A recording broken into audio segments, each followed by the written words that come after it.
என் பெயர் வீரக்ஷிதா. நான் தேவட்டை சேர்மன் மாணிக்கவாசகம் நடுநிலைப்பள்ளி 4ஆம் வகுப்பு படிக்கிறேன். தேர்தல் பற்றி கவிதை. முதல் முறை வாக்காளன் நான், முதல் முறை வாக்களிக்கும் வாக்காளன், முதல் தேர்தல் எனக்கு, முதல் முறை வாக்களிக்கும் வாக்காளன், முதல் தேர்தல் எனக்கு. வேண்டும் பல அரசியல் புரிதல், இல்லையேல் ஏற்படும் தவறுதல், வேண்டும் பல அரசியல் புரிதல், இல்லையேல் ஏற்படும் தவறுதல். என்ன பல தோன்றுகிறது விரலில் விழப்போகும் பூதா வண்ணத்தால், என்ன பல தோன்றுகிறது விரலில் விழப்போகும் பூதா வண்ணத்தால். நன்மையும் தீமையும் நானிடம் ஐயால், ஒவ்வொரு மையாலும் கிடைக்கணும் நல் தலைமை. நன்மையும் தீமையும் நானிடம் ஐயால், ஒவ்வொரு மையாலும் கிடைக்கணும் நல் தலைமை. ஏற்படும் நல்ல ஆட்சி நிலைமை, மாறணும் மக்களின் நிலைமை. ஏற்படும் நல்ல ஆட்சி நிலைமை, மாறணும் மக்களின் நிலைமை.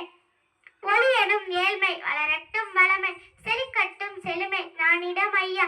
ஒளி எனும் ஏழ்மை, வளரட்டும் வளமை, செழிக்கட்டும் செழுமை நானிடம் ஐயால். வாழ்வும் வாழ்வதாரமும் மெய்ப்பட விரலில் மையப்பட வேணும், வாழ்வும் வாழ்வதாரமும் மெய்ப்பட விரலில் மையப்பட வேணும். எனவே அனைவரும் தவறாமல் வாக்களிக்க வேண்டும். தேர்தல் நாள் 23/4/2026. நன்றி, வணக்கம்.